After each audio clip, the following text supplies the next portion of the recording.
예, 안녕하십니까. 반갑습니다.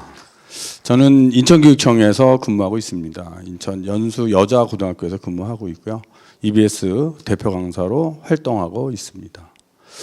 오늘 여러분들에게 설명을 해드릴 건 중학교 3학년 학생이 이제 내년에 고등학교를 들어오는데 대입제도가 개편됐다라고 하는 거죠.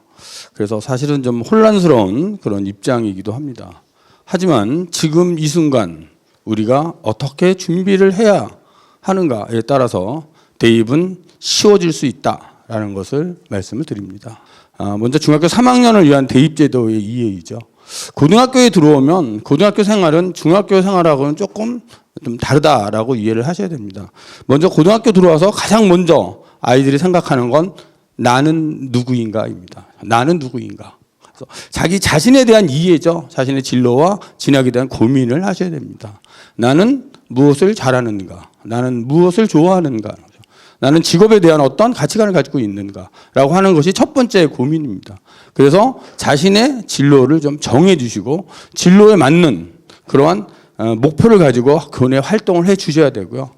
교육과정 또한 선택 과목으로 이루어지기 때문에 2학년 올라갈 때부터 자신의 진로에 맞는 진로 선택 과목을 학생이 선택을 하셔서 집중을 해 주셔야 되죠. 그래서 할 수 있는 과목, 또 자신의 지적 호기심과 열정 이런 것을 교내 생활을 통해서 표현을 해 주셔야 대학을 가는데 굉장히 유리하다 이런 말씀을 드립니다. 고등학교 생활의 이제 핵심은 시험이잖아요. 학교 들어오면 시험을 보게 되는데 학교의 시험은 크게 두 가지이죠. 하나는 내신 성적입니다.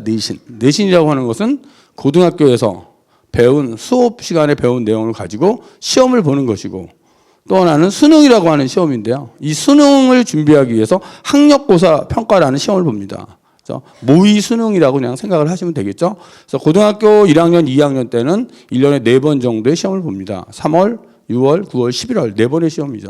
이 시험은 수능 시험을 대비하기 위한 그런 시험이다라고 이해를 해 주시면 되고요. 앞선 EBS 강의에서도 나타났지만 EBS를 통해서 준비를 할 수 있는 그런 시험이다. 그래서 그렇게 수능을 준비하는 시험이 하나 있고요. 그다음에 내신 성적이죠. 학교 수업 시간에서 배운 내용을 평가를 합니다. 그래서 한 학기에 3번 정도의 시험 성적이 있는 거죠. 중간고사, 기말고사, 수행평가라고 하는 3번의 시험을 가지고 한 학기 성적이 나타나게 됩니다. 그런 내신 성적이라고 보시면 되고요. 근데 두 번째는 활동입니다. 다양한 활동이죠. 학생이 자기 자신을 이해하고 자신이 좋아하는 진로를 찾았다면 자신의 진로에 대한 호기심을 가지고 도전하셔야 됩니다. 그래서 학교에서 할 수 있는 여러 가지 활동 중에서 창의적 체험 활동이 있습니다. 자율활동, 동아리활동, 봉사활동, 진로활동이 그것이죠. 창의적 체험활동과 또 자신이 지적 호기심을 느낀 부분에 대한 어떤 독서활동, 그리고 학교 수업 시간에 이루어지는 교과활동, 이 세 가지의 활동, 그리고 내신, 이걸 가지고 평가하게 되고 대학을 갈 때 대입 전형 자료로 활용하게 되어 있다. 이렇게 알아두시면 될 것 같습니다. 대학 입시에 대한 이야기인데요. 대학을 가는 방법은 크게 두 가지라고 보시면 되죠. 하나는 수시 모집이고 또 하나는 정시 모집입니다. 수시 모집은 원서 접수가 9월입니다. 9월 달에 원서를 접수를 하십니다. 지금 올해 3학년 같은 경우에는 9월 10일부터 9월 14일 사이에 수시 원서 접수를 했습니다. 그래서 수시 원서 접수는 6번을 학생이 접수를 할 수 있는데 9월 달에 접수한다라고 보시면 되고요. 전형의 방법을 보면 학생부 교과 전형, 학생부 종합 전형, 논술 전형, 그리고 실기 전형 이렇게 4가지 전형이 있습니다. 그래서 학생이 고등학교에 와서 공부하면서 자신에게 맞는 전형은 어떤 전형일까에 대한 고민을 하셔야 되는 거죠. 그래서 자신에게 맞는 전형을 찾아서 준비하면 성공합니다. 그런데 아이들이 못 찾는 아이들도 사실은 많이 있습니다. 그래서 수시 모집이 있고요. 또 한 가지는 수능을 가지고 가는 정시 모집이 있죠. 이 정시 모집은 원서 접수가 12월 말일이라고 보시면 됩니다. 그래서 올해 3학년 같은 경우에는 12월 29일부터 1월 3일 그 사이에 원서를 쓰게 되는데 지금 중학교 3학년 학생들은 아마 12월 말에 원서 접수가 될 것으로 생각이 됩니다. 그래서 이 정시 모습은 수능이라고 하는 성적을 가지고 갑니다. 그래서 수능 성적을 가지고 가는 전형이 정시 모집. 그래서 수시 모집과 정시 모집 이렇게 2번 원서를 쓸 수 있다. 이렇게 알아두시면 될 것 같습니다.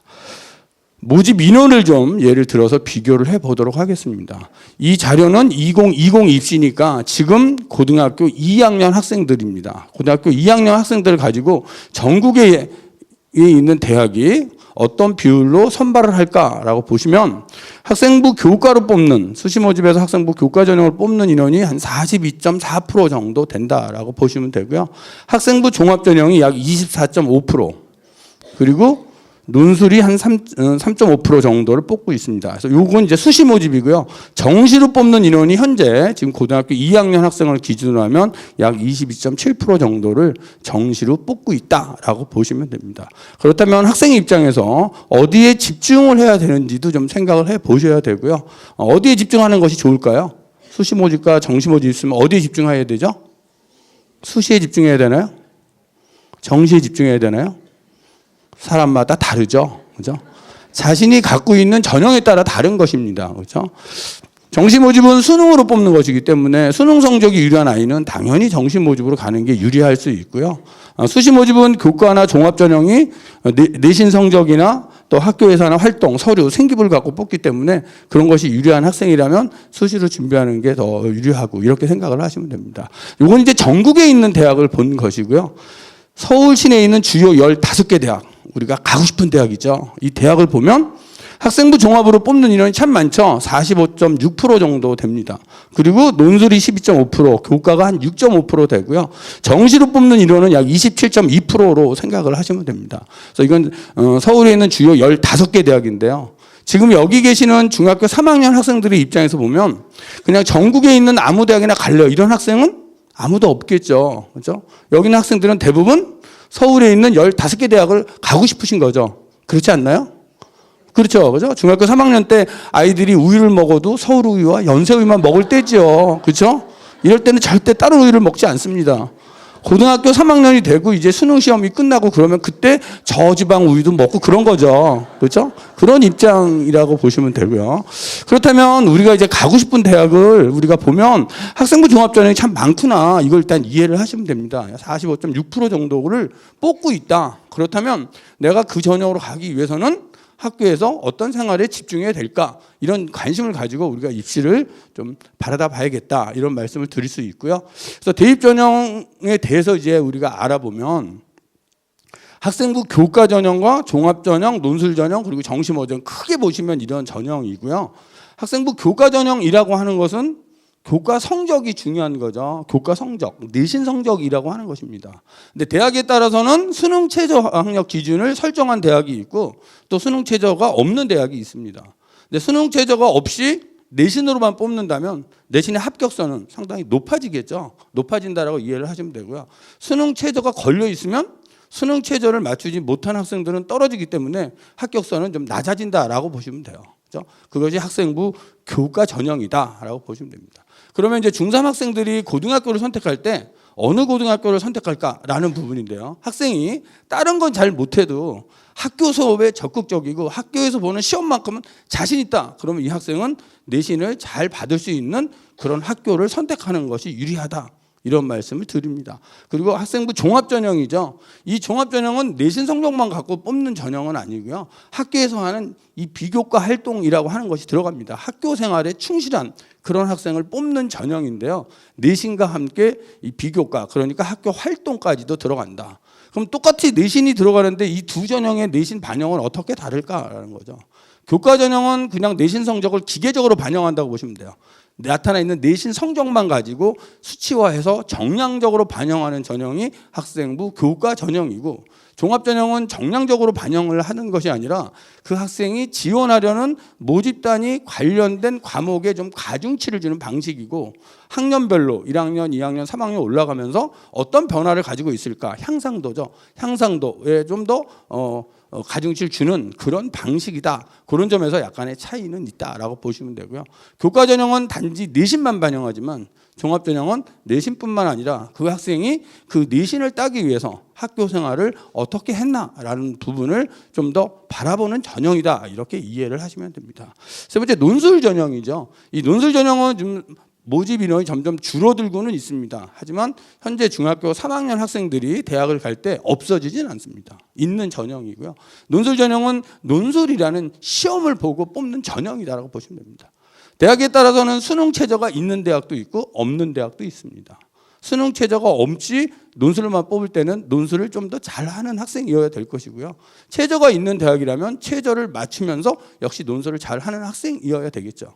그래서 논술은 이제 인문계하고 자연계를 둘로 나누면 인문계 쪽은 언어 논술입니다. 언어 논술. 제시문을 주고 제시문을 분석하고 자기의 생각을 글로 표현하고 이런 글입니다. 그래서 어떤 학생들이 잘하냐면 학교에서 국어나 사회나 윤리나 이런 거 잘하는 학생들이 논술을 좀 잘한다라고 보시면 되고요. 자연계 학생들은 수학 논술 또는 수학 과학 논술입니다. 대학에 따라서 수리 논술, 수학만 시험을 보는 대학이 있고 수학 플러스 과학, 과학에는 물화생지 중에 하나를 선택해서 보는 그런 대학이 있다라고 보시면 됩니다. 그러니까 자연계 학생으로서 아주 수학을 잘한다든지 아니면 과학, 물화생지를 잘하는 학생이라면 기본적으로 논술을 어느 정도 준비하고 있는 학생이다라고 보시면 되고요. 좀 더 자세히 논술 공부를 하고 싶다 그러면 EBS 들어오십시오. 거기에 논술 강좌가 많이 열려 있다 이런 말씀을 드리고요.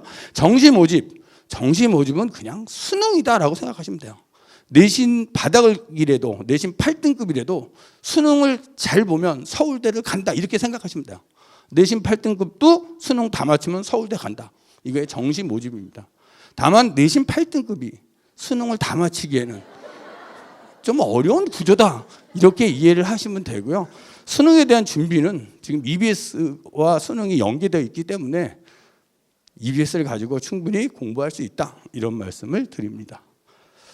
자, 그럼 이제 성공적인 대학을 가기 위해서 우리가 고등학교 생활을 어떻게 하는 것이 좋을까라고 하는 부분이죠. 일단 가장 기본적인 건 교과 역량입니다. 그렇죠? 대학은 공부를 하는 곳이죠. 공부를 하는 곳이고 학생을 뽑을 때 대학 들어와서 공부 잘할 것 같은 애를 대학은 뽑고 싶은 거예요. 그래서 일단 고등학교에 들어오시면 첫 번째 교과 역량이죠. 교과 역량을 가지고 자신의 어떤 지적 수준을 좀 확장을 시키셔야 되고 그것이 기본이 되면 두 번째 이제 수능으로 갈 수 있고요. 그 다음에 활동 이 세 가지가 연결되어 있다면 참 대학을 가는데 굉장히 유리하다 이렇게 생각을 할 수 있습니다. 그래서 시험에 대해서 좀 설명을 해드리면 학교에서 보여오는 그런 내신 성적이라고 하는 것은 지식의 습득이라고 보시면 돼요. 학교 선생님이 수업 시간에 강조하고 가르친 그 내용들을 학교 시험을 통하여 나타내는 것 그것이 내신 성적이다라고 보시면 되고요. 그렇게 배운 지식을 가지고 학생이 좀 이해하고 적용하는 이런 시험이 수능이라고 하는 시험입니다. 그러니까 내신 성적은 좀 단순한 지식에 대한 평가라면 수능 시험은 그 지식을 가지고 이해하고 적용할 수 있는가를 평가하는 시험이다라고 생각하시면 되고요. 논술 시험이라고 하는 것은 분석과 종합이다라고 하는 거죠. 그러니까 수능보다 좀 지적인 면이 더 확장되어 있는 그런 시험이 논술 시험이다라고 보시면 됩니다. 근데 학생들은 이제 개개인마다 자신의 어떤 지적 요구나 수준이나 또 받아들이는 정도가 좀 다를 수 있어요. 그래서 이 내신과 같은 시험에 강한 아이가 있고 그것을 가지고 이해할 수 있는 수능 시험에 강한 아이가 있고 또한 그것을 적용시키는 논술에 강한 아이가 있습니다. 그래서 본인이 어떤 부분에 강한가 이런 부분은 고등학교에 들어오시면 이제 내신과 수능과 이런 준비를 하시면서 자신이 어떤 부분에 강한가를 좀 살펴볼 필요가 있다라는 말씀을 전해드리고 싶습니다. 자, 대학을 갈 때 내신 성적을 평가해서 학생을 선발을 하게 되는데요. 학생부 교과 전형이라고 하는 것은 내신 성적을 정량적으로 반영하는 그런 전형이죠. 그래서 교과 전형에서 정량 평가는 어떤 식으로 이루어질까라는 부분인데요. 생활기록부를 보시면 교과 학습 발달 사항이라고 해서 학생들의 내신 성적이 나타나 있는 부분이 있습니다. 그래서 그 부분을 보면 과목이 있고 단위수가 있어요. 단위수는 주당 몇 시간 수업을 하냐의 수업 시간이라고 보시면 돼요. 그러니까 일주일에 1시간을 하면 단위수는 1이 되고요. 2시간을 하면 단위수는 2가 되겠죠. 그래서 단위수가 커질수록 그 과목의 영향력은 더 커진다라고 이해를 하시면 되고요. 그다음에 원점수가 있습니다. 원점수는 학생이 취득한 점수이죠. 100점 만점인데요. 이 원점수는 보통 학교에서 중간고사 그리고 기말고사, 그리고 수행평가 이 세 가지를 합쳐서 원점수로 표시를 하게 됩니다. 그래서 각 시험마다의 반영률이 조금씩 다른데요. 대부분 보면 중간고사나 기말고사는 약 35% 정도, 중간 35, 기말 35, 수행 30 해서 100%로 이렇게 나타내고 있다라고 보시면 되고요. 또 고등학교 들어가시면 그 고등학교가 몇 프로로 적용을 하는지 그것을 좀 살펴볼 필요도 있습니다. 그래서 원점수가 있고 평균이 있고 표준편차가 있는 거죠. 표준편차는 평균에서의 어떤 거리다 이렇게 보시면 돼요. 그래서 표준편차가 큰 과목은 시험 문제가 좀 어려워서 상위자와 하위자가 크게 퍼져 있는 과목이라고 보시면 되고요. 대부분 이제 수학이나 이런 과목들이 좀 숫자가 커집니다. 커지면 되고 표준편차가 좁빗하다는 것은 평균에 몰려 있다라고 이렇게 보시면 됩니다. 그리고 이제 석자 등급이 나오죠. 이렇게 등급이 나옵니다. 그런데 정량평가를 하는 대학은 이 등급만 본다라고 보시면 돼요. 등급만 봅니다.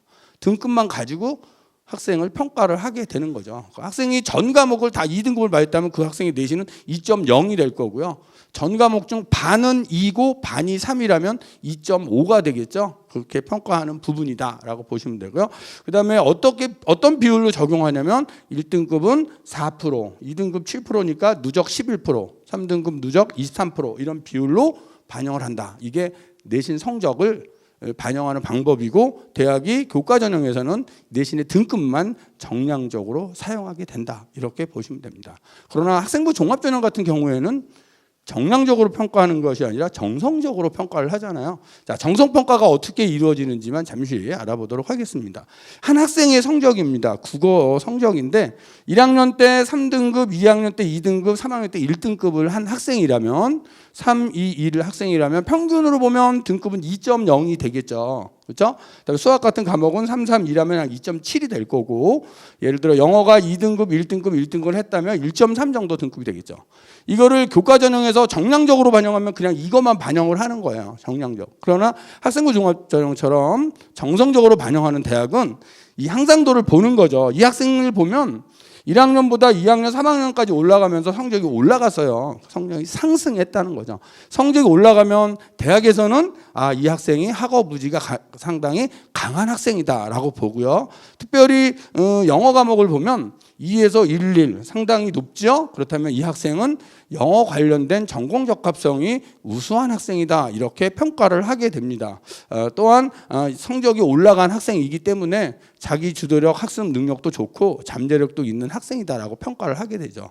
그래서 학생부 종합전형을 준비할 때는 이렇게 성적이 올라가는 학생이나 혹은 자기가 지원하려고 하는 그런 과목에 이 학생처럼 이렇게 높이 보이면 대학은 우수하게 평가하게 된다라고 하는 것입니다. 그러니까 적어도 학생이 대학을 갈 때 예를 들어 나는 중국어과를 가고 싶어. 그러면 중국어 성적만큼은 좋아야 되겠죠.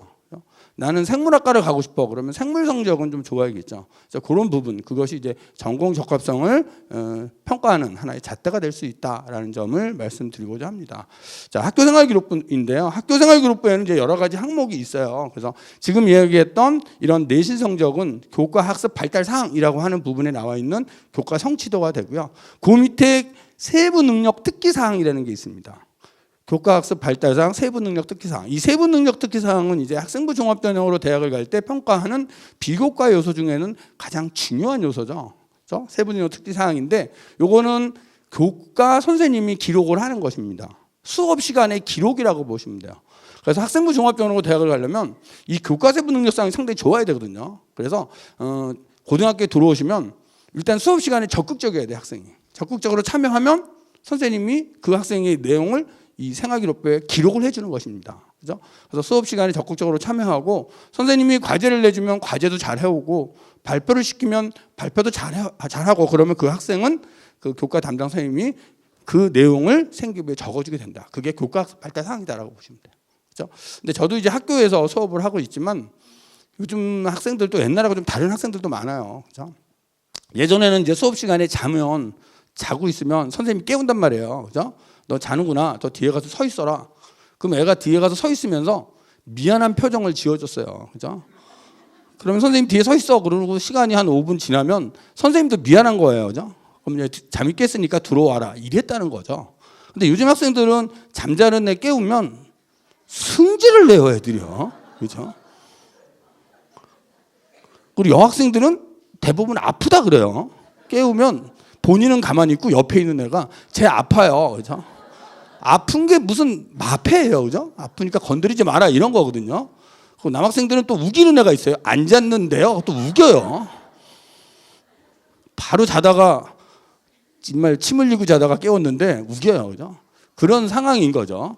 자, 수업 시간에 자요. 그래서 학생들의 입장을 보면 이런 것 같아요. 내가 좀 피곤해서 자는데 선생님은 하시던 일이나 하시지 왜 저를 건드리시나요? 이거거든요. 그죠? 근데 수업 시간에 이렇게 선생님이 깨웠는데 막 앉았다고 우긴다든지 또 아니면 뭐 일어나지 않는다든지 아프다든지 그러면 생활기록부가 어떻게 기록이 될까요? 그죠? 선생님이 뭘 기분이 좋을 리가 없잖아요. 그죠? 그냥 노골적으로 기록할 수도 있어요. 사실은 생활기록부에 나는 이 아이의 깨어있는 모습을 보고 싶다 이렇게 적었어요. 그렇게 적으면 어떻게 되죠? 적어도 그 학생은 학생부 종합전형으로 대학 가기는 힘들겠죠. 그죠? 물론 선생님들이 뭐 그렇게까지 적지는 않습니다만 그건 힘들겠죠. 그런 상황이라고 보시면 돼요. 그래서 학생이 수업 시간에 적어도 깨어 있어야 되고 선생님의 질문에 적극적 대답을 해야 됩니다. 그러면 선생님은 그 내용을 기록하게 된다. 이게 교과 세부능력 특기사항이라고 하는 것입니다. 그래서 그 부분이 굉장히 중요하다라고 하는 부분을 좀 말씀드리고 싶고요.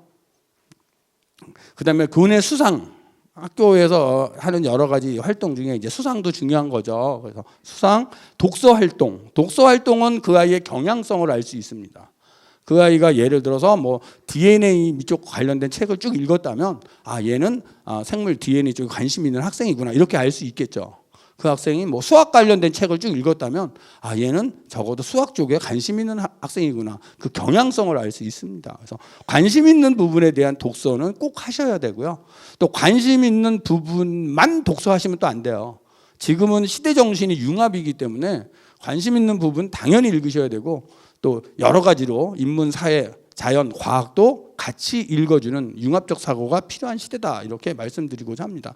행동 특성 및 종합 의견 담임 선생님이 연말에 기록을 하는 거고요. 창체, 진로, 출결 이렇게 되어 있다. 출결도 굉장히 중요하죠. 그렇죠? 왜냐하면 출결은 그 학생의 성실도를 알 수 있습니다. 그렇기 때문에 출결은 굉장히 중요하다라는 말씀을 드립니다. 그렇죠? 생활기록부에 대한 이야기였고요. 그러면 학생부 종합전형의 평가 요소에 대해서 좀 살펴보도록 할 텐데요. 대학이 평가하는 요소는 여러 가지가 있는데 가장 대표적인 것이 이 네 가지 정도로 압축이 됩니다. 첫 번째 학업 역량이죠. 대학은 학문을 하는 곳이기 때문에 대학 들어와서 공부 잘할 것 같은 애를 뽑고 싶어 합니다. 학업 역량이죠. 이 학생이 얼마만큼 학업 성취도를 보이고 있나라고 하는 것이고요. 두 번째는 전공 적합성이라고 하는 거죠. 지원하려는 모집단이 관련된 공부는 어떻게 하는 아이일까라는 부분이고요. 그다음에 발전 가능성. 발전 가능성은 이제 학년으로 올라갈수록 뭐 성적이 좀 올라갔다든지 이러면 이제 발전 가능성을 볼 수 있는 거고요. 네 번째가 인성이라고 하는 것입니다. 근데 인성이 사실은 평가하기가 쉽지 않은 항목이에요. 인성. 이 아이의 인성을 도대체 어떻게 평가할 수 있을까요? 아이가 착한 아이인지 착하지 않은 아이인지 이걸 평가하는 건 아닌 거죠. 그렇죠? 대학에서 평가하는 인성은 고등학교에서 여러 가지 활동을 하잖아요, 학생이. 그러니까 고등학교 활동을 통해서 길러진 역량으로서의 인성을 보는 것입니다. 고등학교 생활을 통하여 길러진 역량으로서의 인성이에요. 그래서 학생이 뭐 체육대회를 했다면 체육대회를 통해서 무엇을 나타냈는지, 뭐 달리기를 하다가 친구가 넘어졌는데 뭐 걔를 이렇게 손을 잡고 부추기며 뭐 뛴 아이인지, 무슨 뭐 대회에 참가했다면 대회 참가 이후에 어떤 행동을 했는지, 대회가 끝나고 뭐 뒷마무리를 잘한 학생인지 이런 것까지도 다 평가하는 부분이 바로 인성이라고 하는 평가다라고 알아두시면 됩니다. 그래서 이런 네 가지를 평가하게 됩니다. 그래서 학생은 기본적으로는 수학 능력이니까 학교 공부에 좀 적극적으로 임해야 하는 부분이고요. 자신의 관심 있는 분야에 대한 노력을 좀 보여주는 게 좋을 것 같고요.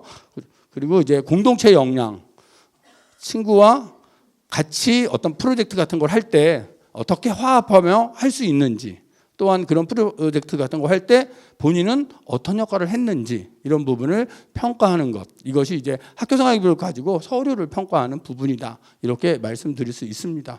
그러면 도대체 어떻게 준비를 해야 할까요? 라는 부분이 사실은 어려워요. 그래서 이건 이제 샘플인데요. 인문계 학생이라면 이라고 한번 가정을 해보겠습니다. 인문계 학생이라면 대학이 어떤 걸 평가하고 싶냐면 논리적 사고력이나 분석력, 발표력 이런 걸 평가하고 싶습니다. 그래서 학교의 활동 중에 이런 토론 동아리 활동이나 교내 토론대 혹은 뭐 주장 발표대 이런 대회가 있다면 상당히 좋겠죠. 이런 것을 통해서 구체적 활동이 나타나 있어야 되는 거죠. 그 아이가 어떤 대회에 참가를 했다 안 했다가 중요한 것이 아니라 그런 대회를 참가하기 위해서 어떤 노력을 했는지가 중요한 거죠. 어떤 노력을 했을까? 토론 활동을 통해서 또 발표 수업을 통해서 책이나 잡지를 읽고 어떻게 생각을 키웠을까? 또 사회적 이슈에 대해서는 얘는 어떤 생각을 하고 있을까? 이런 것들을 평가한다라고 보시면 됩니다. 또 도덕성, 사회성, 배려 이런 걸 통해서 지속적이고 일관성 있는 활동, 봉사활동을 했는지 안 했는지, 책임감이 있는지 없는지 이런 것을 평가하게 됩니다. 그래서 봉사활동도 이제 평가 요소의 하나이긴 한데요. 봉사 시간이 뭐 많다 이런 것은 중요하지 않은 것 같아요. 예전에는 봉사활동을 어머님이 하시고 확인서를 학생한테 줘서 뭐 기록하고 뭐 그런 시절도 있었는데요. 봉사의 기본은 진정성입니다. 진정성을 좀 생각하시면 되고요. 그래서 봉사의 기본은 제가 생각할 때 내 방, 내 집을 치우는 것이 봉사의 기본이다라고 생각하시면 돼요. 자기 방도 안 치우는 애가 남의 집 가서 마당 쓸고 있어. 이건 뭐 진정성이 있다고 보기는 어렵잖아요. 그죠? 그래서 학생이 저는 찾아와서 선생님 저 내일 토요일 날 봉사활동 하러 가요. 이렇게 얘기하면 꼭 물어봐요. 너 오늘 학교 올 때 네 방은 치우고 왔니? 이렇게 물어봅니다. 자기 방도 안 치우는 애가 딴 데 가서 봉사 의미가 없잖아요. 그래서 내 방을 내 집을 치우는 것이 가장 중요하다라고 하는 것입니다. 다시 얘기하면 우리 학급, 우리 교실을 치우고 우리 학교를 치우고 이게 중요한 거죠. 교실에서 쓰레기를 줍는다든지 중앙 현관을 쓴다든지 이런 부분이 더 중요한 봉사다. 그래서 봉사는 진정성이 중요하다 이런 말씀을 드리고 싶고요. 또 인문학과 자연과학의 통섭적 사고, 지금 시대 정신이 이제 통합, 융합이기 때문에 그런 것을 살피기 위해서 비교과 활동 중에서 어떤 독서 활동이나 뭐 이런 부분 또한 구체적 활동으로 본다면 얘가 어떤 부분을 관련한 독서를 했고 어떤 보고서를 작성했고 어떤 발표를 했을까 이런 부분을 대학은 평가하게 된다 이런 말씀을 드리고 싶고요.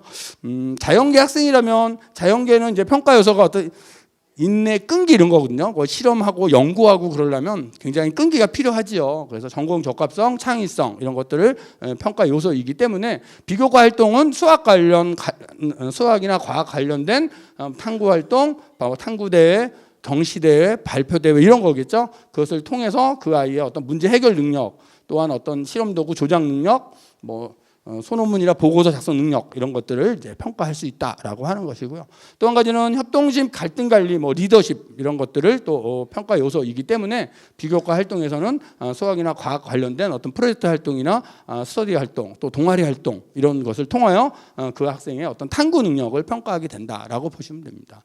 그래서 고등학교에 들어오면 이제 여러 가지 활동이 있는데요. 고등학교 학교에서 하는 활동이 사실은 쓸데없는 활동은 학교가 안 해요. 다 중요한 활동만 하기 때문에 학교에서 하는 활동을 적극적으로 참여하면서 자신의 어떤 지적 호기심을 키워가는 것이 상당히 좋게 평가될 수 있다라는 말씀을 드리고 싶습니다. 자, 데이브 로드맵을 예를 한번 들어본 건데요. 고등학교 1학년 때는 일단 진로 쪽을 보면 진로에 대한 고민을 하는 시기죠. 나는 어떤 직업을 가져야 될까? 나는 어떤 학과를 가야 될까에 대한 고민인 거죠. 고등학교 1학년 때는. 그래서 학교나 학과에 대한 탐색도 해보고 여러 가지 비교과 활동을 통해서 자신의 진로를 찾고 도전하고 이런 부분이 고등학교 이제 1학년 때에 할 수 있는 것이다라고 보여지고요. 고등학교 2학년이 되면 이제 어느 정도는 진로가 결정되는 있는 상황이어야 되는 거죠. 그래서 결정된 상황에서 학생부를 비롯해서 교과 수업 시간에 어떤 세부 능력 상황이나 또 비교과 활동 이런 것들을 관리하는 그런 시기가 고등학교 2학년 때다라고 보시면 되고요. 고3은 이제 원서를 쓰고 준비를 해야 되는 때이기 때문에 자신에게 유리한 전형이 무엇인지를 찾아서 그 전형에 맞게끔 이제 원서를 쓰고 준비하는 이런 과정으로 이루어져 있다 이런 말씀을 드립니다. 그렇죠? 고등학교 생활에 대해서 제가 말씀을 드렸고요. 이제 두 번째로 2022년 대입 전형이 개편되는데 어떠한 방향으로 개편되는지에 대해서 말씀드리도록 하겠습니다. 크게 네 가지를 생각하시면 돼요. 첫 번째는 대입 전형의 이제 구조 개편이죠. 그래서 이제 수능 위주 전형의 비율이 이 30%로 조금 늘어났다는 것이고요. 또 수능 최저 기준의 활용에 대해서는 대학 자율로 풀어놨다라고 하는 부분이고요. 두 번째, 수능 최저가 바뀌었죠. 바뀌면서 수능의 과목과 출제 범위가 바뀌었다라는 것이고요. 또 수능 평가 방법이 일부 바뀌었고요. EBS 연계율이 바뀌었습니다.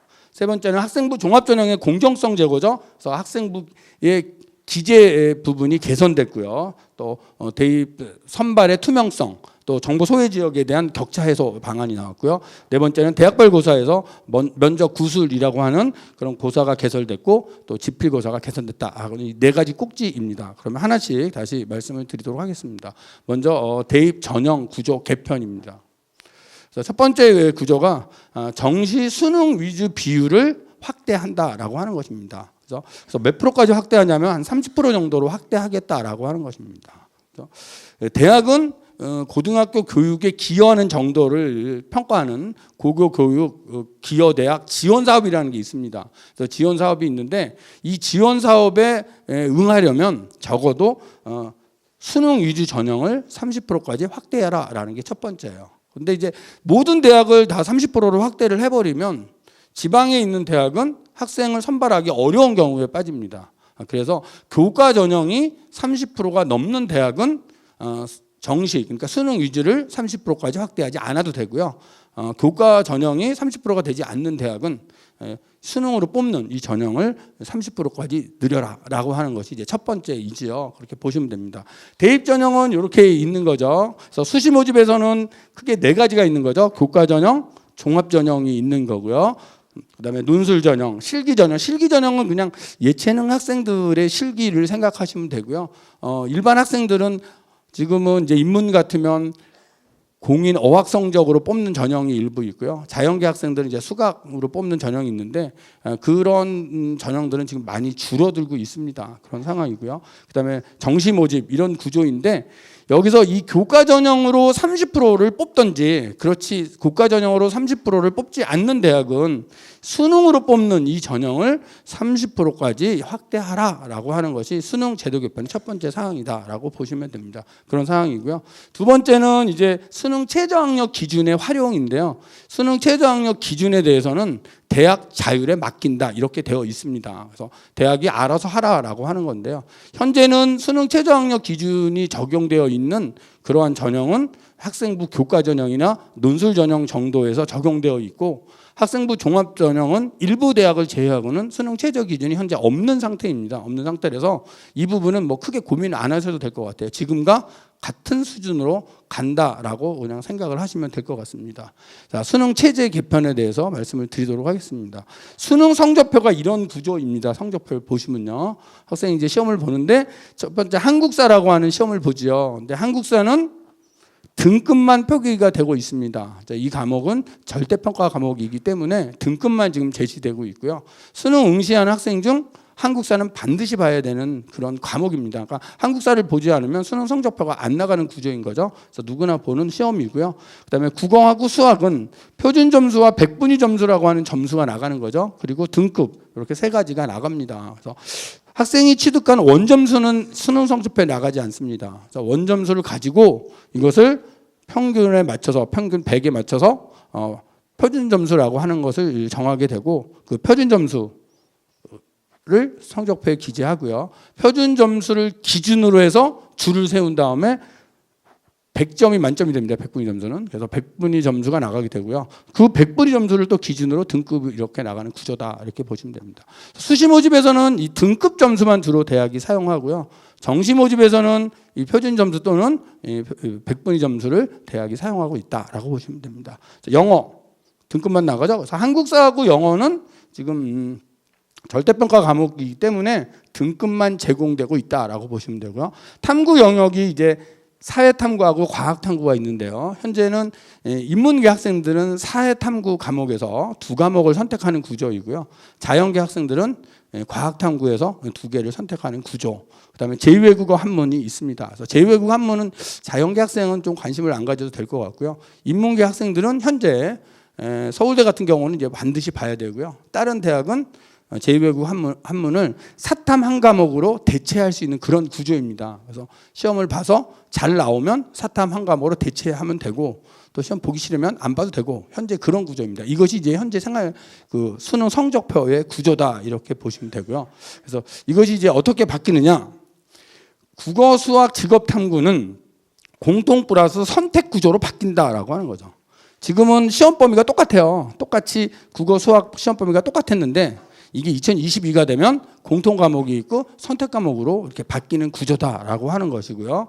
또한 사탐하고 같은 부분이 지금은 문과 학생들은 사회에서 2과목을 선택했고 이과 학생들은 과학에서 2개를 선택했는데 문이과 구별 없이 그냥 2개를 선택해라 라고 하는 구조로 바뀐다라고 보시면 됩니다. 그래서 그 부분을 다시 한번 보시면 이제 이렇게 되는 거예요. 2021 수능이면 지금 고등학교 1학년 학생이라고 보시면 돼요. 지금 고등학교 1학년 학생들이 이게 시험 범위예요. 국어는 독서, 문화, 합법과 작문, 언어 이게 시험 범위였던 거죠. 그런데 이제 2022 중학교 3학년이 되면 국어에서 독서하고 문학은 공통 범위가 되고 누구나 시험을 봐야 되고 합법과 작문, 언어 매체 중 하나를 선택할 수 있다라고 하는 거죠. 그래서 둘 중에 하나를 선택해라. 왜 그러면 지금은 똑같이 봤는데 이때는 선택을 하게 했느냐? 지금 고등학교 1학년 학생부터 교육과정이 2015 교육과정이거든요. 2015 교육과정은 선택형 교육과정이에요. 그 학생이 이 합법과 작문을 선택하는 애도 있고 언어와 매체를 학교 교육과정에 선택하는 애가 있습니다. 서로 다르기 때문에 둘 중에 하나를 수능에서는 선택하게 했다는 거죠. 그래서 뭐 아직은 정확하게 정해진 건 없지만 공통이 약 75% 정도 그리고 선택이 한 25% 정도로 출제되지 않을까. 현재 예시입니다. 예시이고 좀 자세한 건 좀 지켜봐야 될 것 같습니다. 선택형으로 바뀌었다는 거고요. 수학도 그렇게 된 거죠. 지금 자연계 학생들은 수1 확률과 통계 미적분 시험을 보는 거고요. 나영 인문계 학생들은 수1, 2 확률과 통계 시험을 보는 것인데 중학교 3학년이 되면 수1, 2는 공통 과목 문이과 구별 없이 보는 것이고요. 확률과 통계, 미적분, 기하 벡터 셋 중에 하나를 선택하게 된다. 이렇게 바뀌는 거예요. 그러면 인문계 학생들은 확률과 통계를 선택할 가능성이 큰 것이고요. 자연계 학생들은 고민이 좀 들어갈 거예요. 미적과 기하 벡터 중에서 미적이 좀 쉬우니까 좀 선택을 더 많이 하고자 할 거는 같아요. 기하 벡터보다는. 근데 대학이 이제 이 경우에 필선택 과목을 만들 우려가 있어요. 우리 대학은 자연계 학생이라면 기하 벡터를 필선택 꼭 봐야 된다. 이렇게 지정할 수 있는 거죠. 그래서 그 부분은 이제 조금 지켜보셔야 돼요. 자신이 지원하려고 하는 대학이 이 선택 과목 중에 어떤 과목을 필지정했는가를 보시고 그 필지정 과목을 이수하셔야 되고요. 그래야 그 대학을 갈 수 있는 그런 구조거든요. 그래서 그런 구조로 이렇게 바뀌게 된다라고 하는 부분이고요. 그다음에 탐구 과목이 지금은 문과 학생들은 사회 9과목 중에서 2개, 이 자연계 학생들은 과학 8개 중에 2개를 지금은 시험 보는 구조인데 2022 지금 중3이 되면 관계없이 그냥 2개를 봐라 이런 구조입니다. 그래서 요거는 이제 인문계 학생들은 그냥 사회 2개를 보지 않을까요? 현재 이렇게 예상을 하고요. 자연계 학생들은 과학 2개를 그냥 보지 않을까 이렇게 예상은 돼요. 현재는 예상은 되는데 자연계 학생 중에 과학 부분을 좀 못하는 학생이라면 사회하고 이렇게 또 엇갈려서 지원을 하는 학생도 나타나지 않을까라고 또 예상이 될 수도 있고요. 그런데 이제 대학 입장에서 보면 자연계 학생들이 물화생지를 배우지 않고 온다는 것을 대학 입장에서는 조금 어려운 문제이기 때문에 자연계 쪽은 대학이 또 필 지정할 가능성이 있어요. 우리 대학은 어떤 걸 봐야 된다라고 필 지정할 가능성이 있죠. 그러면 그걸 반드시 봐야 되죠. 봐야 되기 때문에 그 부분은 좀 지켜보셔야 될 것 같아요. 그 부분. 현재 수능은 이렇게 바뀌었지만 자연계 학생들이 사회까지 허락을 할 건지 아니면 허락하지 않을 건지 예측할 건데 좀 상위권 대학들은 아마 과학적으로 필 지정하지 않을까 이렇게 보이는 부분이다라는 부분이고요. 그다음에 이 부분은 직업 탐구는 이제 특성화고 학생들이거든요. 특성화고 학생들이 지금은 10과목 중에 2개를 선택했는데 그 중에서 성공적인 직업 생활은 필선택 과목으로 하고 나머지 5개 중에 하나를 선택한다. 이런 구조로 지금 바뀌었다라는 것이고요. 제2외국어 한문은 뭐 지금과 변화는 없이 갑니다. 그런데 왜 여기는 노란색으로 되어 있을까? 다른 과목들은 지금 상대평가 과목이고요. 이 영어하고 한국사가 절대평가 과목인데 2022가 되면 제2외국어 한문도 절대평가로 바뀐다라는 구조만 알아두시면 됩니다. 그렇죠? 이 구조는 상당히 잘 된 것 같아요. 잘 된 것 같다라고 보시면 돼요. 왜냐하면 재외국어 항목은 지금 선택 인원의 편차가 큰 과목이거든요. 선택 인원가 큰 편차 과목이기 때문에 그런 우연성에 의한 것을 좀 방지하기 위해서 이렇게 하지 않았을까라고 생각이 됩니다. 생각이 되고요. 그래서 이제 선택 과목이죠. 사탐 과목, 과탐 과목인데 이 과목 중에서 관계없이 두 과목을 선택하게 된다는 것이고요. 제외국어는 하나를 선택하게 된다.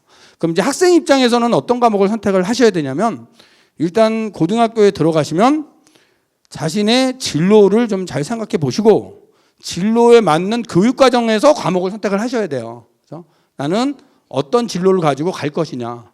예를 들어 자연계 학생 중에 나는 보건의료 쪽으로 가고 싶어. 그러면 생물 과목을 선택을 하셔야 되겠죠. 나는 기계나 무슨 로봇공학과 쪽으로 가고 싶어. 그러면 물리를 선택을 해야 되겠죠. 이렇게 학교 교육과정 속에서 자신의 진로에 맞는 과목을 선택해서 수업을 하셔야 됩니다. 그렇다면 수능도 학교에서 배운 과목 중에서 선택을 하시는 게 좋으실 것 같아요. 그렇죠? 그래서 선택 과목은 학교에서 배운 과목 중에서 자기가 잘하는 과목을 선택하는 게 유리하다라고 보시면 됩니다. 근데 교육과정하고 수능의 선택이 조금 다른 점은 교육과정에서는 진로 관련된 과목을 반드시 선택을 하셔야 돼요. 진로 관련된 과목을 선택을 하셔야 대학을 가는데 유리합니다. 근데 수능 과목은 사실은 진로랑 관계가 없어도 돼요. 수능 과목은 자기가 잘하는 과목을 그냥 선택하시면 돼요. 그래서 그런 부분을 잘 보시고 이왕이면 학교에서 배우고 진로와도 관계가 있고 또 그 과목을 자기가 잘한다면 그거를 선택하는 것이 이제 유리할 수 있다라는 말씀을 드릴 수 있습니다. 그런 부분이고요. 그래서 수능 이제 평가 방법에서의 변화이죠. 평가 방법에서 변화는 상대평가하고 절대평가가 지금 현재입니다. 있었는데 이 제외국어 한문이 절대평가로 바뀐다라고 하는 부분만 좀 달라졌다라고 보시면 될 것 같습니다. 예를 들면 이런 거죠. 현재는 국어, 수학, 탐구 또 제2외국어 한문이 상대평가였는데 2022가 되면 국어, 수학, 탐구만 상대평가가 되고 나머지는 절대평가로 바뀐다. 절대평가와 상대평가의 차이는 뭐냐면요. 상대평가는 내가 잘한다고 점수가 올라가는 게 아니죠. 내가 그 집단에서 얼마만큼 위치냐라고 하는 부분이 상대평가니까 그러니까 수능 시험이 쉬워져서 전부 다 그러니까 만점자가 아주 많다면 내가 만점을 맞지 않으면 내 점수는 상대적으로 떨어지는 거죠. 시험 문제가 어려워져서 만점자가 한 명도 없는데 나 혼자 만점이야. 그럼 내 점수가 올라가는 거죠. 그런 부분이 이제 상대평가 부분이고요. 절대평가는 그냥 기준점이 있는 거죠. 기준점만 맞추시면 된다는 겁니다. 현재 같은 경우 영어 같은 경우 100점 만점에 90점이 1등급이거든요. 80점 2등급 이런 구조인 거죠. 그래서 그런 기준점만 맞추면 되는 것은 절대평가이고 상대평가는 내가 그 집단에서 어떤 위치를 갖고 있느냐 이런 차이가 있다라고 생각을 하시면 될 것 같습니다. EBS 연계율인데요. EBS 연계율이 현재는 70%였는데 50%로 축소되고 간접 연계로 전환이 됐다라고 하는 것입니다. 그럼 이제 50%로 좀 줄었으니까 그럼 EBS의 영향력은 줄어든 것이냐? 그거는 아닌 것 같아요. 그러니까 EBS에서 직접 시험에 연계되는 게 한 70%에 연계해서 50%로 줄었다는 거지만 나머지 50%가 그럼 EBS 밖에서 내는 것은 아니다라고 보시면 돼요. 그러니까 EBS 교재와 연계율만 좀 줄어든 것이지 어차피 50%로 떨어져도 EBS의 어떤 영향력은 계속 존재할 수밖에 없다라는 것으로 좀 이해를 하시면 될 것 같습니다. 간접 연계라는 말로 바뀐 거는 예전에 이제 직접 연계를 하던 시절이 있었어요. 직접 연계를 해서 EBS 교재에 있는 예를 들어 영어 지문을 그대로 수능에 냈더니 아이들이 영어의 지문을 뭐 해석하는 것이 아니라 해석을 외워서 오더라는 거죠. 그러다 보니 이것은 영어 시험이라고 보기가 어렵다. 뭐 이런 부분에 문제점이 있었기 때문에 좀 간접 연계로 바뀐 것이다라는 것으로 이해를 해 주시면 될 것 같습니다. 그래서 EBS가 50%로 줄었지만 현재 중요한 게 수능 완성이라고 하는 것과 수능 특강이라고 하는 책입니다. 그래서 이 책에서 거의 50%가 지금 연계로 나오고 있고 또 연계되지 않은 50%도 EBS 교재에서 출제는 되고 있다라는 부분을 보시면서 고등학교 오시면 학교 내신 공부 열심히 하시고 또 수능 대비해서는 EBS 강의를 좀 잘 들으면 도움이 될 것이다. 이런 말씀을 드립니다. 자, 이번에는 학생부 종합전형의 공정성에 대해서 말씀을 드리도록 하겠습니다. 학생부 종합전형이 지금 굉장히 많은 선발 인원을 가지고 있습니다. 그러다 보니 선발에 대한 여러 가지 이제 문제점도 좀 나타나는 것 같고 일부에서 좀 의아한 점을 제시하기도 합니다. 그래서 공정성 제고를 하기 위해서 첫째, 학교생활기록부의 기재 방법을 개선을 했죠. 개선을 했고 두 번째는 선발의 투명성을 제고했고 세 번째는 이제 대입 정보 격차, 소외 지역에 대한 정보 격차를 해소하는 방안. 이 세 가지가 이제 이번에 발표된 그런 안입니다. 첫 번째가 고교 학생부의 개선 부분인데요.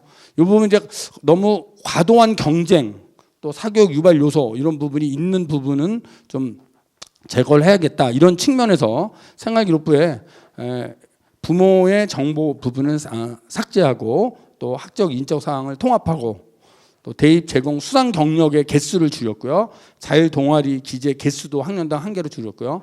또 소논문 등등은 기재하지 않는 것으로 또 자격증 인증 취득 사항은 대입 전형에 활용하지 않는 것으로 그렇게 지금 발표를 했습니다. 그 사항을 다시 한번 보도록 하겠습니다.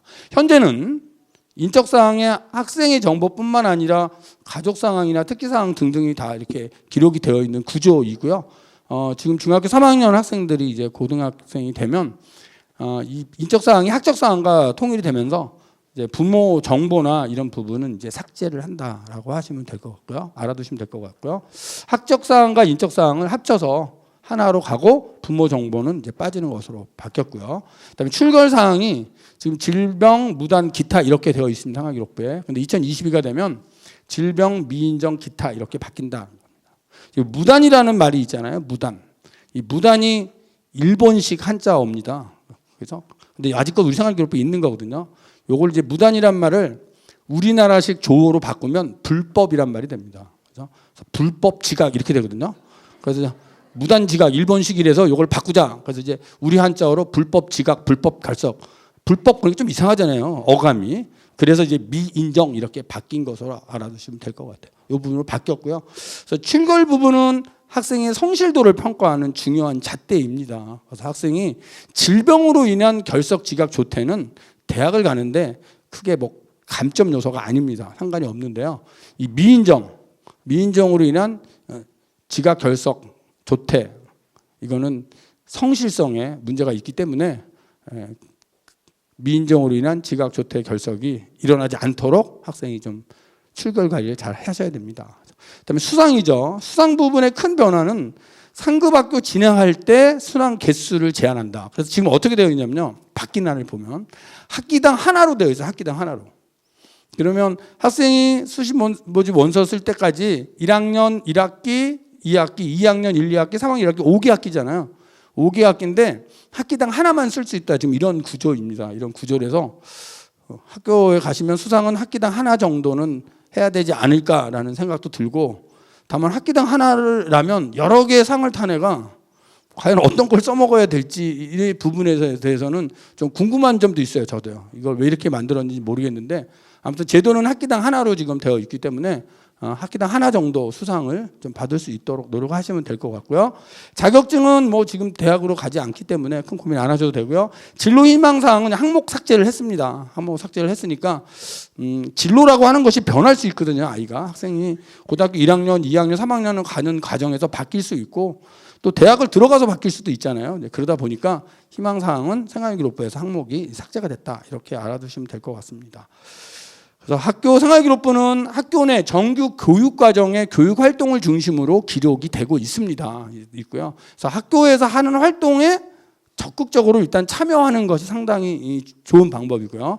또 학교에서 하는 활동 중에 쓸데없는 활동은 없거든요. 학교가 하지 않습니다. 필요한 것만 하니까 학교 활동을 적극적으로 참여해서 생기부에 잘 그 내용이 기록될 수 있도록 하시면 될 것 같다라는 말씀을 드립니다. 자, 기재 개선 부분인데요.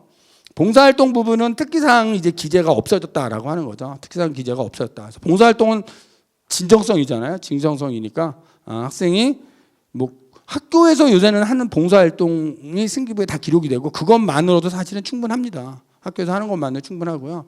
특별히 뭐 봉사 관련된 그런 학과로 간다면 뭐 외부 봉사를 일부 하시는 것도 괜찮을 수는 있어요. 그러니까 생활기록부는 외부 활동이 전혀 기록이 안 되는데 딱 하나 기록되는 게 봉사활동이거든요. 봉사활동만 외부 사항이 기록되는 구조입니다. 그런데 봉사 관련된 학과로 간다면 뭐 외부 봉사를 어느 정도 해서 넣는 것도 괜찮지만 그런 학과가 아니면 굳이 또 봉사활동을 뭐 외부까지 나가서 안 하셔도 큰 상관은 없다라는 부분을 말씀드리고 싶고요. 그다음에 동아리 가입 제한은 두지 않지만 개수는 제한한데 지금 이렇게 되어 있어요. 그래서 고등학교 오면 이제 동아리가 있습니다. 동아리를 아이가 선정해서 하게 되는데 보통 어떤 동아리를 하냐면 자신이 지원하려는 학과 관련 동아리를 학생들이 하고 싶어 해요. 그러니까 애가 예를 들어 생물학과 가는 아이라면 생물 동아리를 하고 싶어 하겠죠. 그래서 생물 동아리를 하고 싶어 하는데 생물 동아리 선발하는데 갔는데 떨어질 수 있잖아요. 경쟁이 있어갖고 뭐 시험 봐서 떨어질 수도 있고 아니면 뭐 가위바위보해서 떨어질 수도 있어요. 그러니까 떨어져갖고 생물 동아리를 가야 되는데 애가 독서 동아리를 갔어. 그러면 일단 독서 동아리를 열심히 하셔야 돼요. 열심히 하시면서 자율 동아리를 만들 수 있어요. 자율 동아리를. 그래서 생물학과 간다면 생물 관련된 자율 동아리를 만드시면 돼요. 만드시는데 지금은 이제 여러 개를 많이 만들 수 있는 구조인데 지금 중학교 3학년 학생부터는 하나만 기록할 수 있다 이렇게 바뀐다는 거죠. 그러니까 학생이 자신의 진로를 잘 생각해 보시고 관련된 동아리를 그냥 하나 정도 만들어서 활동을 해주시면 된다라고 보시면 됩니다. 근데 이제 동아리를 어떤 동아리를 했다 안 했다가 중요하진 않아요. 사실은요. 어떤 동아리를 했다가 중요한 것이 아니라 무엇을 했다가 중요합니다. 무엇을 했다가 중요한 거죠. 그래서 그 동아리만 가입했다는 것으로 대학을 가는 건 아니고요. 그 동아리 속에서 학생이 어떤 활동을 했을까죠. 어떤 활동을 했을까. 그 활동 내용이 이제 생활기록부에 기록이 돼야 되고요. 또 그 활동을 통해서 본인이 어떻게 성숙했냐라는 정도를 학생이 설명할 수 있으면 굉장히 좋겠다라는 말씀을 드립니다. 그래서 동아리 부분이었고요.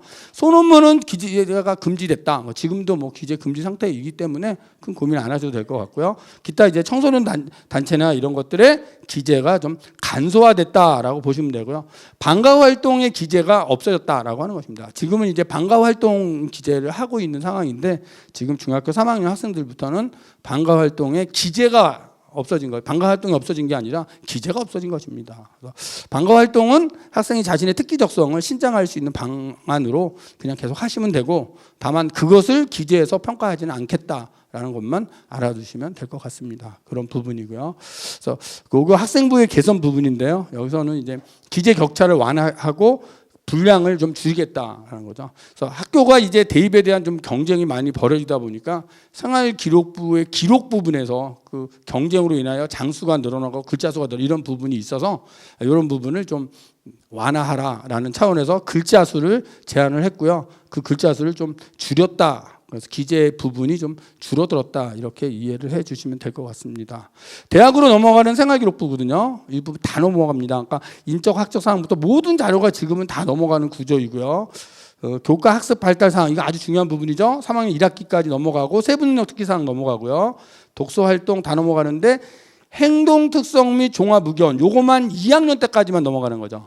다른 거는 3학년 1학기 때까지 사항이 다 대학으로 넘어가는데 이 종합의견은 2학년 때까지만 넘어간다. 종합의견은 학년 말에 담임선생님이 기록을 하는 것이거든요. 그래서 원서 쓰는 시기가 3학년 1학기이기 때문에 안 들어가는 거죠. 그래서 이제 여기서 이제 학생들이 알아둬야 할 건 대학이 지금도 이제 추천서를 받지 않는 대학은 이 종합의견을 추천서 대용으로 사용을 합니다. 근데 지금 중3 학생들이 대학을 갈 때는 추천서를 받지 않아요.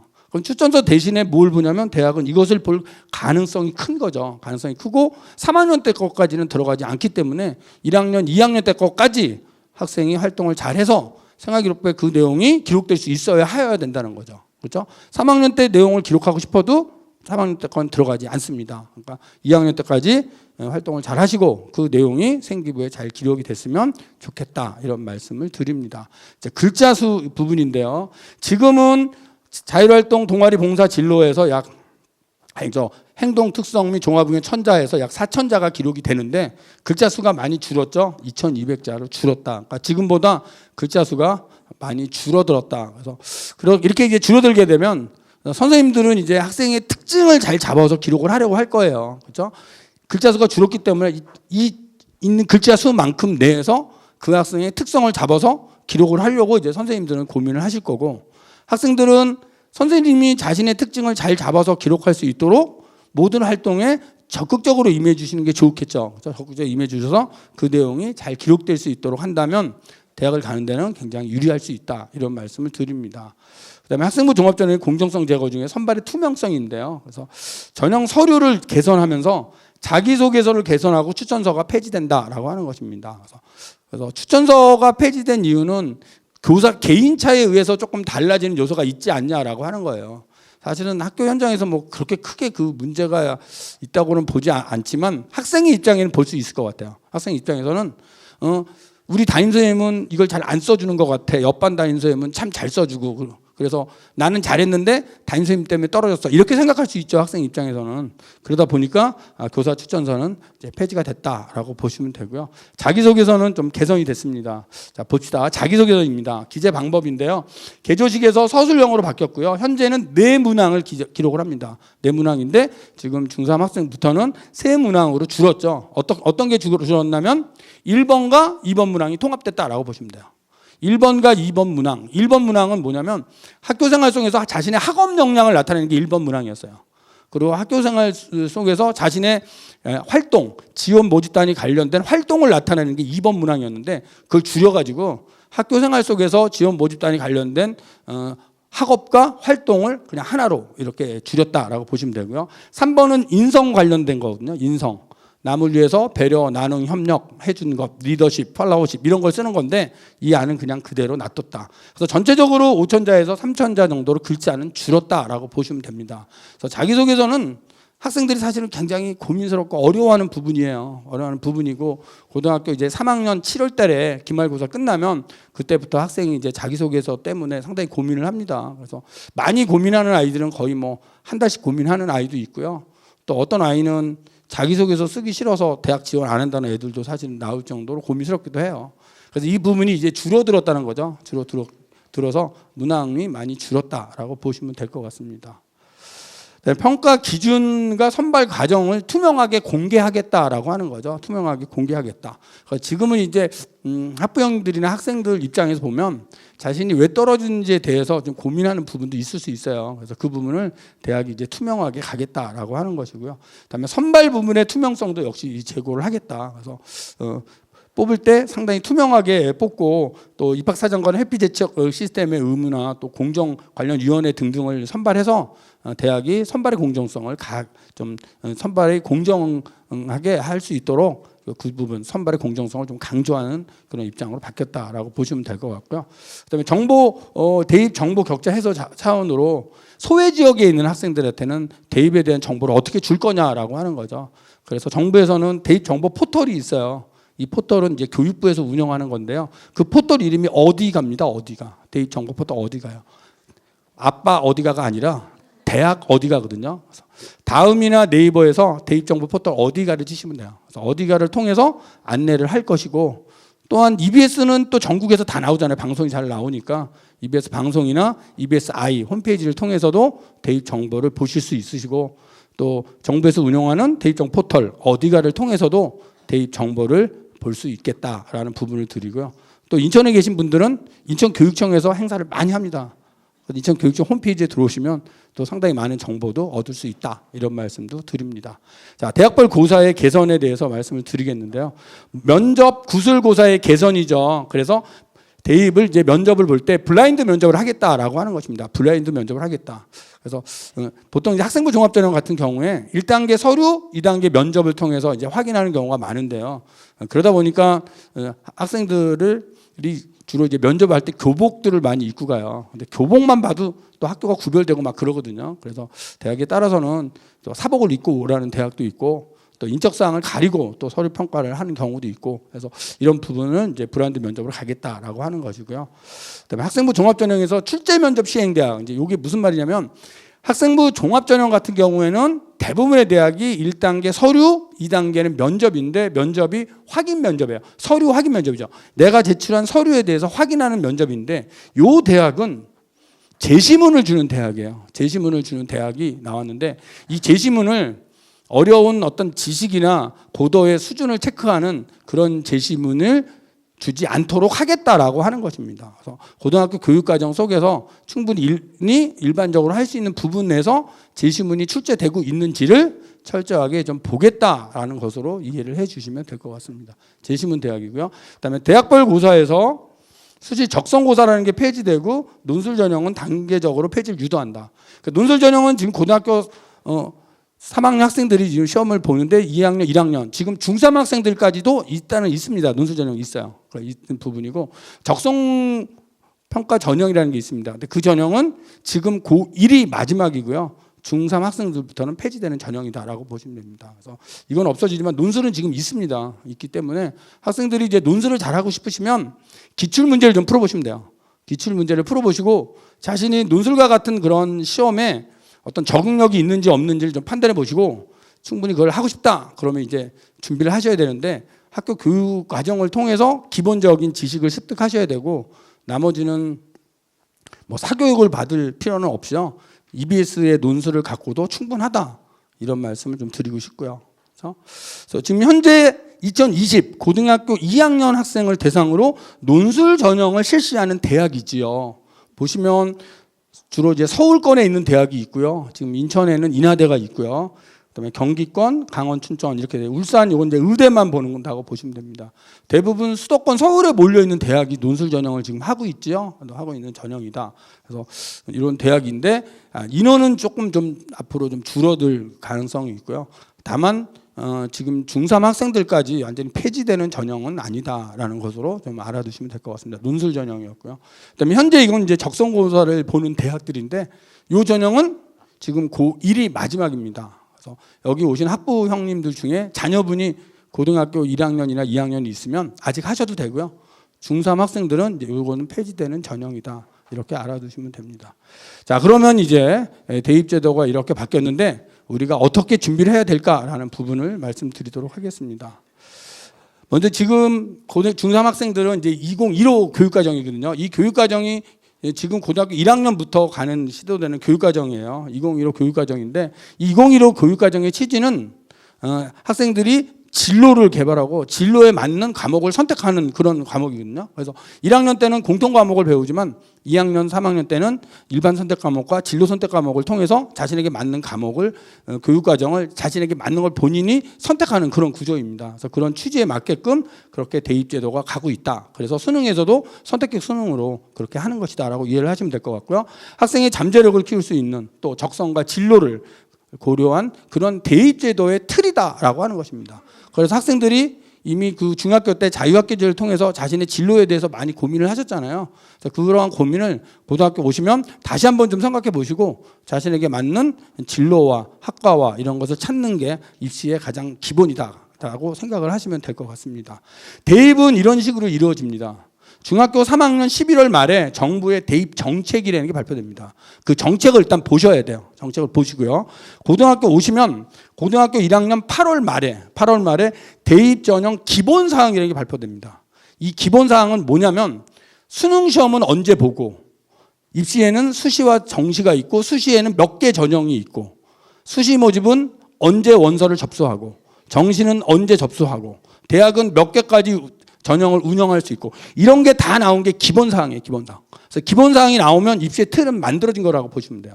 그래서 고등학교 오시면 8월 말에 교육부에서 발표하는 기본사항을 꼭 보셔야 됩니다. 그래서 8월 말에 이제 기본사항이 발표되면 대학은 그 기본사항을 가지고 자기 대학 입시를 짜기 시작하는 거예요. 그러니까 수시 모집에 교과 전형이 있는데 우리 대학은 교과 전형으로 어떻게 뽑을 것이고 어떤 학과에 몇 명을 뽑고 정시 모집에 어떤 학과에 몇 명을 뽑고 뭐 수시 모집에서 수능 최저는 어떻게 하고 이런 부분을 대학이 짜는 거죠. 그게 시행 계획이에요. 고등학교 2학년 4월 말에 나옵니다. 그래서 시행 계획이 나오면 각 대학의 입시가 완성이 됐다라고 보시면 됩니다. 그래서 현재 이제 중학교 3학년 학생들은 일단 정부의 대입 정책을 보셔야 되는데 8월 달에 일단 2022 대입 개선안이 나왔기 때문에 거기에 맞게끔 대입 정책이 만들어질 것이고 그렇게 이해를 하시면 되고요. 고등학교 오시면 기본사항을 보면서 언제 우리 애가 어떤 원서를 수시를 접수하고 수능을 언제 보고 이런 큰 틀을 이때 이해를 하시면 됩니다. 이렇게 하시면 되고 계속 공부하시면서 대학별로 어떻게 입시가 이루어져 있지 고등학교 2학년 4월 말에 보시면서 대학을 정한다. 이렇게 입시를 이해하시면 될 것 같고요. 자, 고등학교에 들어오면 가장 중요한 게 이제 교육과정이잖아요. 교육과정에 따라서 수업이 이루어지고 그 수업은 기록은 생활기록부에 기록이 되고 또 수능이라고 하는 시험이 있고 이 세 가지 꼭지입니다. 근데 선택형 교육과정이고 지금 문이과 통합형 교육과정이기 때문에 자신에게 맞는 과목을 찾아가셔야 되고, 또 과목에 어떤 성취도 평가 시험을 보면 시험의 성적이 등급으로 이렇게 평가가 되지만 진로 선택 과목은 이제 성취도로 또 평가되는 그런 구조이거든요. 지금 중3 학생들은 그런 부분도 보셔야 되고요.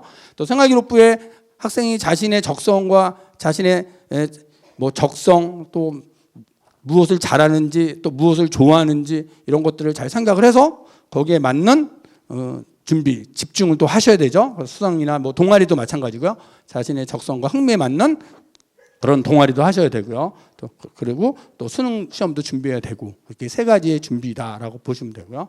그래서 현재 우리가 이제 예상을 해보면 교과 전형은 현재랑 비슷하게 가지 않을까라고 예상이 되고요. 종합 전형은 약간 늘어날 가능성이 있어요. 이런 추세로 간다면. 그럼 뭐가 줄어드냐면 논술 전형이나 실기 전형은 좀 줄어들 수 있을 것 같아요. 그리고 수능 전형은 늘어나겠죠. 정시 모집은 30%까지 했으니까 조금 늘어나겠죠. 현재 뭐 한 2, 3% 늘어나겠죠. 늘어나고 얘네 둘이 좀 감소할 가능성이 있다라고 보시면 됩니다.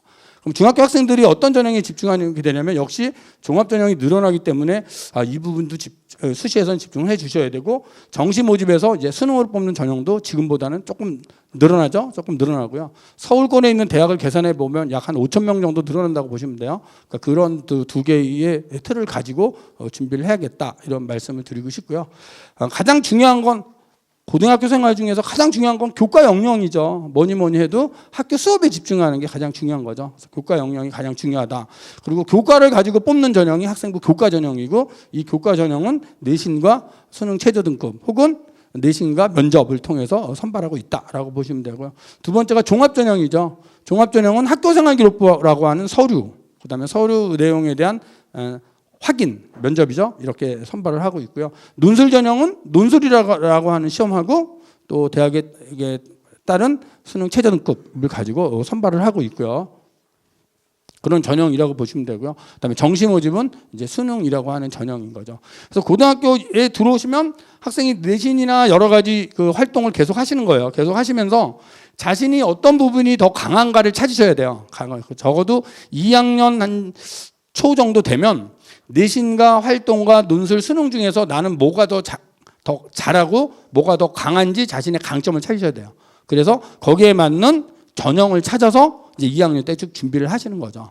그러니까 1학년 때는 사실 찾기 어려워요. 내가 어떤 전형으로 가야 되지 찾기 어려운 거죠. 그래서 1학년 때는 여러 가지 학교 활동을 열심히 하시고 1학년 말이나 2학년 초가 되면 자신에게 맞는 전형을 찾아서 그 전형에 집중한다면 좀 성공할 수 있지 않을까, 이런 생각을 해봅니다. 자, 공부를 잘한다는 것은 도대체 무엇일까? 자, 일단 학생이 자신이 학교에서 배우는 수업에 대해서 진짜 호기심을 가져야 되죠. 이 호기심을 갖고, 그 호기심을 갖고 수업 시간에 잘 모르면 뭐 찾아보기도 하고, 선생님이 가르친 수업을 한 내용에 대해서 이해하고 적용하고, 또 잘 모르면 질문도 하고, 또 선생님이 발표시키면 발표도 하고, 또 과제 내주면 과제도 하고, 이런 활동인 거죠. 이런 활동을 자기 지적 호기심을 발현할 수 있는 그런 활동인 거죠. 그리고 독서나 심화 탐구 이런 걸 통해서 어떤 활동을 주시면 선생님은 그 내용을 교과 세분능 특사항에 기록을 하게 되는 것이다. 이렇게 이해를 하시면 될 것 같고요. 공부를 잘할 수 있다는 것은 도대체 어떤 것일까라는 거죠. 공부를 잘할 수 있다는 것은 일단은 학업 역량인데요. 학생이 이 학업 역량을 성취해야 되는데 자신의 진로를 찾아서 진로에 맞는, 진로와 관계 있는 쪽에 좀 더 관심을 갖고 학업 역량을 향상시키는 게 좋을 것 같고요. 그렇죠? 그래서 그렇다면 학교에 있는 여러 가지 대회나 또 관심 있는 어떤 동아리, 또 활동 이런 것들을 해 주셔야 되고, 그런 것을 통한 다양한 결과물이 나온다면 그 학생은 공부를 잘 할 수 있는 그런 학생이다, 이렇게 보여집니다. 대학을 갈 때 가장 중요한 서류는 학교생활기록부거든요. 학교생활기록부인데 이 학교생활기록부는 선생님이 평가하고 기록을 하는 것이잖아요. 근데 무엇에 따라서 수업 시간에 이루어진 걸 가지고 기록을 합니다. 근데 이 수업은 교육 과정에 따른 수업인 거죠. 그래서 교육 과정을 가지고 수업을 하고 수업 시간의 기록을 생기부에 기록을 하는 것이다라고 보시면 되고요. 그래서 이 부분이 이제 가장 크게 달라지는 거죠. 현재는 생활기록부에 단위수, 원점, 평균하고 석자 등급이라는 게 딱 모든 과목이다 석자 등급만 적히는데, 지금 중학교 3학년 학생들의 진로 선택 과목은 석자 등급이 나오지 않고 성취도만 나옵니다. 성취도만 나오고 옆에 성취도에 대한 수준이 나오죠. A는 몇 프로, B는 몇 프로, C는 몇 프로. 성취도가 3단 평가예요. 3단 평가. 그래서 이 부분을 잘 보셔야 돼요. 그래서 진로 선택 과목은 석자 등급이 나오지 않는 구조이다. 왜 이렇게 바뀌게 되냐면요. 지금은 대부분의 학생이 똑같이 이제 듣게 되는데 이 진로 선택 과목은 학생들의 진로에 따라서 수강 인원이 작을 수 있어요. 수강 인원이 큰 과목, 작은 과목이 있는데 수강 인원이 작은 과목은 현재와 같은 구조라면 내신 성적을 잘 받기가 어려운 구조인 거거든요. 그러면 수강 인원이 작은 과목을 학생이 선택하지 않을 가능성이 크잖아요. 진로 관련된 과목을 수강해야 되는데 인원이 작아서 등급이 안 나올 수 있잖아요. 혹은 공부 잘하는 애들이 쏠림 현상, 쏠려버려갖고 나도 잘하는 아이긴 한데 워낙 잘하는 아이들이 몰다 보니 내신 따기가 어려울 수 있잖아요. 그래서 그런 과목들은 내신 등급을 산출하지 않는다라는 겁니다. 그래서 성취도만 산출한다 이렇게 보시면 돼요. 그래서 학생이 진로 선택 과목을 선택할 때에는 뭐 내신을 잘 받고 못 받고의 구조가 아니라 자신의 진로 관련된 과목을 선택해서 수업을 임해야 된다. 그러면 대학 가는데 유리하다 이런 부분인 거죠. 그럼 알아두시면 되고요. 교육 과정이 지금 이렇게 이루어져 있습니다. 고등학교 1학년 들어오시면 보통과목과 공통과목. 이 공통과목은 고등학교 1학년 때 배우는 과목이에요. 1학년 때 배우는 과목이고 2학년 올라가면 이제 일반 선택과 진로 선택을 2, 3학년 때 선택을 하게 됩니다. 여기까지예요. 여기 일반고에서 배우는 과목인 거죠. 일반고고 특성화고 특목고 쪽으로 가면 전문교과 2를 배우게 됩니다. 그리고 특성화고로 가면 전문교과 2를 배우게 됩니다. 일반 고등학교에서는 보통 교과만 배우는데 학교에 따라서는 전문 교과가 몇 단이 들어 있어요. 몇 단이 들은 이런 구조이다라고 보시면 되고요. 창의적 체험 활동은 지금 중학교와 똑같아요. 자율활동, 동아리활동, 봉사활동, 진로활동 그냥 그대로 있는 구조다 이렇게 보시면 되고요. 그래서 이제 교육 과정의 틀인데요. 1학년 때는 공통 과목이죠. 국어, 수학, 영어, 한국사, 통합사회, 통합과 과학실험. 이 과목은 공통 과목입니다. 누구나 다 같이 배우는 과목이고요. 2학년 올라갈 때부터 아이가 이제 선택을 합니다. 일반 선택 과목이 있고 진로 선택 과목이 있잖아요. 근데 어떤 걸 선택해야 될까요? 진로에 맞는 과목을 선택을 해 주셔야 되는 거죠. 그래서 학생이 예를 들어서 나는 경영이나 경제 쪽에 관심이 있어. 그러면 뭐 경제 수학을 선택한다든지 나는 여행 관광 이쪽에 관심이 있어. 그럼 뭐 여행지리 과목을 선택한다든지 이렇게 자신의 진로에 맞는 과목을 선택을 해 주셔야 된다는 것이고요. 그다음에 진로 선택 과목은 아까도 얘기했지만 등급 산출되지 않는 그런 과목이다 이렇게 보시면 됩니다. 그래서 고등학교 오시면 먼저 대학 전공과 학과를 참고해서 고등학교에서 이수 과목을 줘요. 이수 과목을 보면서 자신에게 진로에 맞는 과목을 선택하셔야 돼요. 선택을 하시면 학교에서 그 조사를 합니다. 그래갖고 학생에 맞는 시간표를 짜서 수업이 이루어진다라고 보시면 되고요. 그래서 예를 한번 들어본 거죠. 예를 들어보면 서울 쪽 자료인데요. 이 학생은 언어, 인간, 사회, 교양에 관심 있는 학생인 거예요. 그래서 선택 과목을 봤더니 2학년 때 여행지리, 심리학 이런 걸 선택을 한 거예요. 그리고 3학년 때 올라갔더니 뭐 세계사나 미술감사 이런 걸 선택을 한 거죠. 이런 학생이고요. 이 두 번째 학생은 자연이나 기초과학에 관심 있는 학생입니다. 그러면 선택 과목을 2학년 때 화학이나 생명과학, 지구과학, 이런 환경 이런 걸 선택을 했죠. 그리고 3학년 올라가서는 역시 생명과학 투 부분이나 뭐 미술 감상 이런 걸 선택을 했잖아요. 또 이 학생은 언어, 인간, 사회에 대한 관심이 있는 학생이기 때문에 사회문화나 뭐 운동공과 음악도 선택을 했어요. 그리고 3학년 올라가면서 이런 음악, 스포츠, 윤리 이런 걸 선택을 한 거죠. 그래서 자신의 진로를 잘 생각을 하셔야 되고 진로에 맞는 과목을 선택을 하셔야 되는데 이게 이제 교육부 예시가 있고 또 교육청 예시가 있어요. 그것을 보시면서 자신에게 맞는 과목을 선택해 주셔야 된다라고 보시면 되고요. 그래서 학교에 들어가시면 이제 4월부터 1학년은 공통 과목이니까 공통 과목 수업을 하면서 조사를 해요. 선택 과목 조사를 합니다. 4, 5월 달에 조사를 하고 또 그걸로 인하여 수업 배치도 해보고 또 과목 선택에 대해서 또 담임 선생님이나 또 상담 선생님, 진로진학 선생님하고 상담을 해요. 학생이 상담을 하고 수강 신청을 하게 됩니다. 보통 여름방학 정도에서 하게 됩니다. 왜냐면 이제 뭐 교과서 선택 때문에 그렇거든요. 그래서 8, 9월에 시간표가 되면 교사 배정해서 이제 신학교의 수업이 이루어지게 된다. 그래서 1학년 때는 공통 과목을 배우지만 공통 과목을 배우면서 학생이 자신에 대한 진로에 대해서 고민을 하고 과목 선택이 이루어지고 상담을 통해서 과목이 확정하게 된다라는 구조를 좀 잘 이해하시면 될 것 같고요. 그래서 로드맵을 한번 제시해 보겠는데요. 가장 중요한 건 자기에 대한 이해죠. 학생이 고등학교 들어오면 자기 이해가 가장 중요한 거죠. 흥미적성 가치관이에요. 나는 무엇을 좋아하지? 나는 무엇을 잘하지? 이 부분이죠. 그 다음에 직업 세계를 봐야 되죠. 미래 직업 세계는 어떻게 되지? 미래의 전망 있는 직업은 무엇일까? 그러니까 나를 이해하고 직업 세계를 이해해야 되고 그 다음에 나의 목표를 정해야 되죠. 그렇다면 나는 어떤 학과로 가서 어떤 공부를 해야겠다를 정해야 되는 거죠. 그래서 교과도 선택하고 동아리도 선택하고 또 관련된 책도 읽고 또 여러 가지 체험도 해보고 진로 체험도 해보고 학과 체험도 해보고 이런 부전이 고등학교에서 이루어지는 과정이다. 이런 말씀을 전해드리고 싶습니다. 여러 가지 참고 자료인데요. 이 가이드북은 교육부에서 나온 가이드북입니다. 나온 가이드북인데 이 가이드북 보면 예를 들어 뭐 의학 계열이라면 거기에는 어떤 학과들이 있고 이 학과를 오면 어떤 과목을 배운다. 이런 가이드북이 교육부에서 나온 게 있고 지금 여기는 인천이잖아요. 인천교육청에서 나온 것도 참 잘 되어 있어요. 그래서 그거를 이제 고등학교 오시면 보실 수 있어요. 그러니까 그걸 보면서 본인이 선택을 해야 돼요. 고등학교에서 나는 무엇을 공부해야 되지? 그렇죠? 내가 어떤 직업을 갖고 싶은데 그럼 어떤 학과를 가야 되지? 거기서 나는 어떤 걸 배워야 되지? 나의 관심은 뭐지? 여기에 대한 고민을 하셔야 되는 거죠. 그래서 이런 가이드북을 통해서 고민을 하셔야 되고요. 두 번째는 EBS도 좋은 자료이죠. EBS에도 진로나 진학 관련된 많은 자료가 있습니다. 그래서 요건 이제 EBS I로 들어오시면 아까 전 강의에서도 많이 설명을 하셨는데 여기는 지금 수시 논술 부분이에요. 수시 부분에 들어오시면 수시 부분에서 여기 그 학생부 전용 가이드에 안심 특강이라는 게 있어요. 그다음에 고등학교 1학년 학생들은 학생부 머스트 팁. 왜 이 두 개를 제가 설명하냐면 제가 나오는 강좌입니다. 그래서 이제 설명을 한 거고요. 그래서 여기 수시에서 보셔도 되고요. 또 입시 정보 쪽으로 가셔도 돼요. 입시 정보 쪽으로 가면 5분짜리가 쭉 있어요. 강좌가 앞부분에. 그것도 제가 나오는 강좌입니다. 그래서 제가 나오는 걸 많이 보시면 돼요. 많이 보시면 되고 아니면 제 이름을 치셔도 돼요. EBS I에서. 그러면서 좀 많이 시청도 해주시고 좋아요도 많이 해주시고 그러시면 됩니다. EBS가 상당히 많은 설명의 자료를 담고 있다. 그래서 EBS를 충분히 활용을 하셔도 된다라는 걸 말씀을 드리고요. 그리고 이제 세 번째인데요. 대학의 홈페이지죠. 대학 홈페이지 아주 좋아요. 나는 서울대를 가고 싶어. 그럼 서울대 홈페이지 들어가시면 돼요.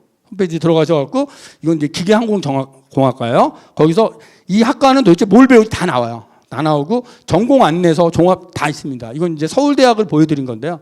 서울대학뿐만 아니라 요새는 모든 대학도 다 돼 있어요. 그러니까 관심 있는 대학의 홈페이지에 들어가서 그 학과가 무엇을 배우는지, 졸업 후에 어디로 가는지 그런 부분을 알 수 있다라는 부분을 말씀드리고요. 여기까지 제가 이제 말씀을 드렸는데요. 그래서 이러한 정보들을 활용하면서도 충분히 할 수 있다. 그래서 고등학교에 들어오시면 가장 기본이 교과 역량을 중심으로 이루어지기 때문에 자신의 진로에 대해서 고민해 보시고 진로에 맞게끔 학과를 선택해서 준비를 한다면 성공할 수 있다라는 말씀을 드리면서 제 강의를 마치도록 하겠습니다. 감사합니다.